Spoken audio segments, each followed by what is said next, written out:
Okay, game week 13. It's a miserable morning here in Brooklyn, and that is apt because I had a miserable game week 13. I'm down in the game overall. I'm down a point, down a place in our 553 league. Yeah, you got to laugh. I've had a good run of very good weeks, and I was bound to have a bad week coming up. And this one caught me out. I didn't feel good going into the weekend. I just didn't like these fixtures. Also misread those fixtures as well. FPL is a very simple game. You worry about making transfers all the time, you make a few. But really all that matters is captaining Aguero or Salah every week and picking the right one. That's kind of the game. Pick Aguero or Salah, captain them, you'll be fine. What did I do? Went and captained Richarlison. I thought I was being clever and brave. Felt like it made sense based on the fixtures. And I blew it. Obviously captaining Salah out of those three players was the right thing to do last weekend. But you can't beat yourself up too much in hindsight. It's a game. We all move on. And this week actually you would have wanted to captain Sterling or Sané, two players I don't even have. So my team got 44 points overall versus the average of 47. Obviously very disappointed to be below the average score. Very disappointed to have fallen short of the kind of the 50-point target, which I usually have each week.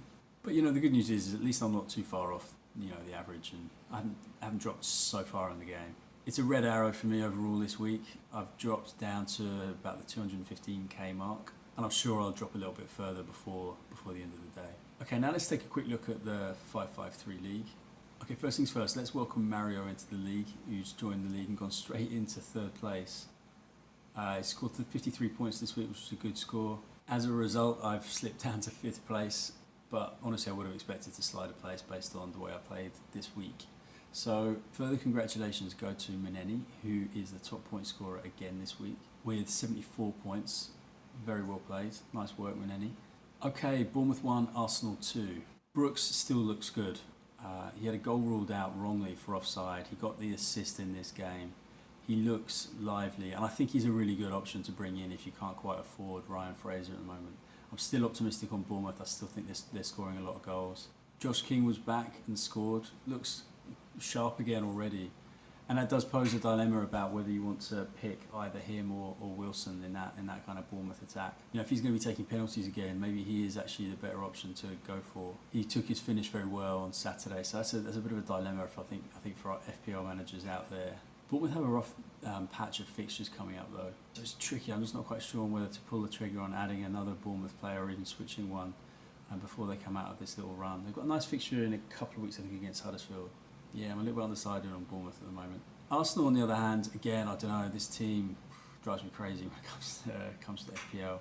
I'm starting to really lose patience with Bellerin. That Arsenal defence is not good, and it just concedes goals all the time, which puts a lot of pressure on him to deliver, serious attacking points. And when he doesn't, and doesn't even look like he's going to in a game like this, then it's pretty frustrating. But Arsenal do have a fixture swing coming up, I think from game week 16 onwards. And that's something that you want to capitalise on really, but it's tricky because obviously Aubameyang played in this game, he scored. He's now a joint top leading scorer in the Premier League. He's kind of done that quite quietly. Lacazette wasn't even in the squad this week, and Ozil was on the bench. So it looks like Oba may be the guy to go with if you want to take advantage of this fixture swing. He looked good, he could have had another goal or two. Took his finish really well. Torreira continues to impress me in the Arsenal midfield, maybe not from an FPL point of view, but he's a good player. Great at winning back possession, and actually took a really good long shot in this game that hit the post. If he could bring some attacking potential into his game, he'd be a player I'd feel very comfortable picking, because I don't think Arsenal can afford to start without him, and having a player that's sort of nailed on in that team that could maybe start to generate some attacking points would be definitely something of interest. Wolves 0, Huddersfield 2. Wolves, what's going on?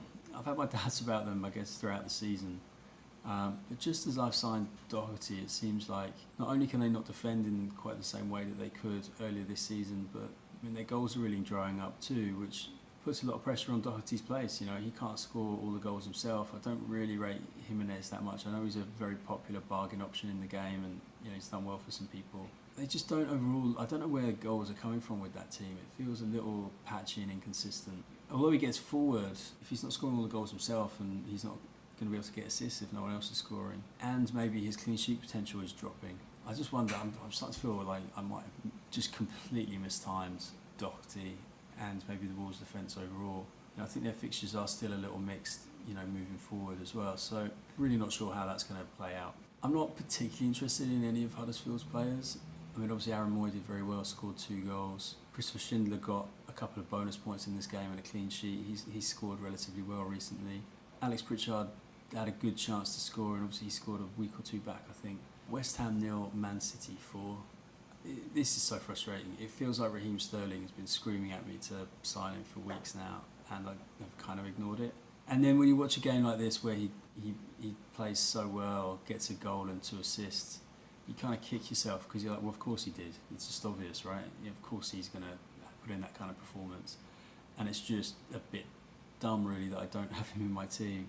The same could be said for Leroy Sané, who obviously got a couple of goals and an assist himself. It seems that those 2 guys are the guys that are really, really firing now for Man City. The danger, of course, always is, of course, Pep's rotation scheme, and with the Champions League games coming up, Sterling's been dropped out of nowhere a couple of times recently, which will really hurt people that want to own him. But I'm actually starting to wonder whether Raheem Sterling is the Mohamed Salah of this season. He could easily be. Man City is scoring more goals than any other team, and he seems to be getting involved in scoring them and setting them up. I think he's getting pretty close to being a must-own. I mean, David Silva was also great in this game as a kind of a more affordable option. I mean, I totally misread this fixture. I thought West Ham were going to give Man City a bit of a game. Aguero did nothing though, so I guess I don't feel bad about not captaining him, but he continues to kind of underperform away from home. Tottenham 3, Chelsea 1. Spurs looked pretty good. Eriksen did great, got a couple of assists. Ali obviously scored, did well. Kane scored a good goal. Could have had 1 or 2 more. Son scored a fantastic goal. So right there's 4 players that are definitely worth having a very, very, very close look at, because Spurs fixtures are about to swing too. I mentioned earlier that Arsenal's fixtures are going to swing. Spurs fixtures are going to swing too soon. And they seem to be picking up a bit of momentum, with Eriksen and Ali back. That attack could become very attractive. Man United 0, Palace 0. Palace looks a lot brighter in this one. They even threatened to score a goal, which is something I've been very critical of them for the last little while. A special shout out to Wayne Hennessy. I mean, I've stuck with him, and he's been fantastic this season. He's been really good. And as a Palace fan, also, I've watched him the last couple of years, and he hasn't been very good. But he's been great this season. Palace signed a new goalkeeper in the summer, and that competition for places, he seems to be responding to it well. And through this run of difficult fixtures where it felt like I had to take Hennessy out, he's actually performed really well. Like, I really wanted to sign Matt Ryan a few weeks ago after he kept a couple of clean sheets. But Hennessy's kind of way outperformed him over a tough set of fixtures, and now Palace's fixtures swing a little bit. They've got through this tough run of games where they were playing Arsenal, Tottenham, Chelsea and Man United, and now they've got some more winnable games coming up, so hopefully he's got a little bit more clean sheet potential. I really didn't think he was going to get a clean sheet up at Old Trafford, but fair play to him. So one other thing I'd mention, I signed Martial going into this game. If you watch the highlights, you won't really get a sense of his contribution in the game. He did pretty well. He was the one guy that looked like he was going to do something for Man United in this game. He had a couple of decent chances.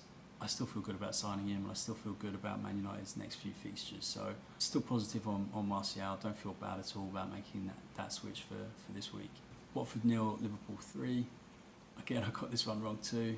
I thought this was going to be a bit tighter. I thought Watford were going to get on the score sheet and make it hard for Liverpool.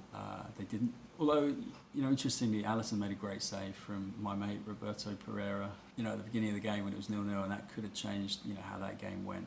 But I think that the hidden story here really is Mane. He got 2 assists. He looked like he was getting really far forward and attacking well. And he ended up with another point more than Mohamed Salah again at a much lower cost. So maybe I'm looking at that again and just thinking whether the money that can be saved by making that switch is something I can reinvest around the team, especially as I look to bring in, these Spurs and Arsenal players, I hope, over the next couple of weeks. It's a real tricky one. Fulham 3, Southampton 2.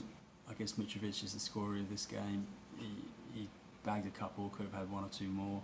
I'm going to be very tempted to bring him in as soon as possible. I think he probably is one of those streaky scorers, especially if Fulham are going to go on this mini resurgence. They still can't defend. Southampton defended terribly in this game too. So really the only player I'm interested in from either side is Mitrovic. Everton 1, Cardiff 0. Siggurdson scored. He still looks great. Now I've got a dilemma about whether he's the guy to have versus Richarlison. He almost got an assist in this game as well, you know, from a set piece which Richarlison missed. So that set piece potential, along with the fact that he's a goal scoring threat, makes Siggurdson pretty attractive. So yet another dilemma here, you know, alongside that kind of Bournemouth dilemma. You know, who do you pick out from that Everton team who look fairly decent? Is it Richarlison or is it Siggurdson? And then Brighton 1, Leicester 1. You know, Murray predictably scored at home. He still looks like he's a good player to have, especially I think in home games. Maddison got sent off. You know, he deserved to be. It's a bit silly. I still like him. I still think he's going to be a good game when he gets back from his ban. I guess it shows that Brighton are pretty poor, that, you know, they couldn't hold on to beat, you know, a 10-man Leicester who've been playing with 10 men for much of the game, and they nearly lost it as well in the end. Iheanacho had a good chance towards the end, so again, I'm not feeling super confident on Brighton as much as I was a few weeks ago. Although Murray is a player worth checking out. It seems like their defence has got leaky again. They were kind of all over the place for the penalty that Leicester scored. Do let me know how you get on in the comments. I think I've heard from Charlie already. He also didn't have such a great game this week. Thanks for watching. You know, please hit the thumbs up if you like this video, and click to subscribe. Good luck with your plans for this week. I'll do another video before Game Week 14 comes along. Good luck, and I'll see you next time. Thanks.